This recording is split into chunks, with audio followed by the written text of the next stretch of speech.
ಅಲ್ಲಿ ಈಗ ಹೆಂಗಾರ ಪಟ್ಟಿ ಹಚ್ಚಿ ಗಣಪ ನಿಂತೀವಿ ಮತ್ತೆ ಹೋಗೋದಿನ ಪಟಾಕ್ಷಿ ಬರೋಕ್ಕಿಲ್ಲ ಮತ್ತೆ ಪಟಾಕ್ಷಿ ಇದೆಲ್ಲ ಏನು ಮಾಡೋದು?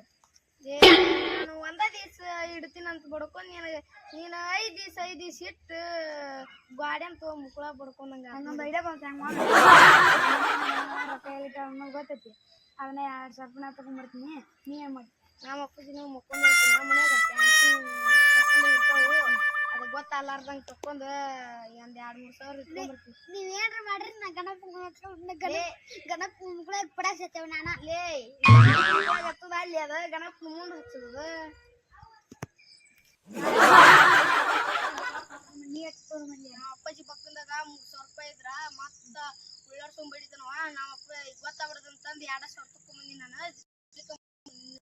ನಂದ್ರೆ ಕೂಡಿ 4,000 ಬನು ಅಟ್ಟಮ್ಮಂಬು ಸುರೇಬನ ಅವನ್ನೆಲ್ಲ ತಂದು ಆತು ಅವಾಗ ದೊಡ್ಡ ಕೊಡೋದ್ ಬೇಡ ಮುಕ್ಕಳ ಗಿಕ್ಕಳ ಬಂದು ಟಾಪ್ ಬಡಿಸನ ಚಿರ್ಚಿರ್ ಕಟ್ಟಿ ಕೊಡೋನು. ನೀವು ಮನ್ಯಾಗ ಕಾಲ್ ಮಾಡಿದ್ದು ನಂಗೆ ಪಡಿಸಿ ಕೊಡ್ಲಿಕ್ಕೆ ಮನ್ಯಾಗ ಕಾಲ್ ಮಾಡಿ ಹೇಳ್ಬಿಡ್ತೀನಿ. ಇವಪ್ಪ ಇವೇ ಅಂತೇಳಿ ಅವರ ಪಟಾಕ್ಷಿ ಕೊಂಡು ನಾಳೆ ಸಣ್ಣ ಹಂಗೆ ಹೋಗ್ಬಾ ನಮ್ಮ ಸಿದ್ದಪ್ಪನ ಅಂತ ಹಾಕಿ ಹೋದು ಇಸ್ಕೊಂಬರ್ಬಾ.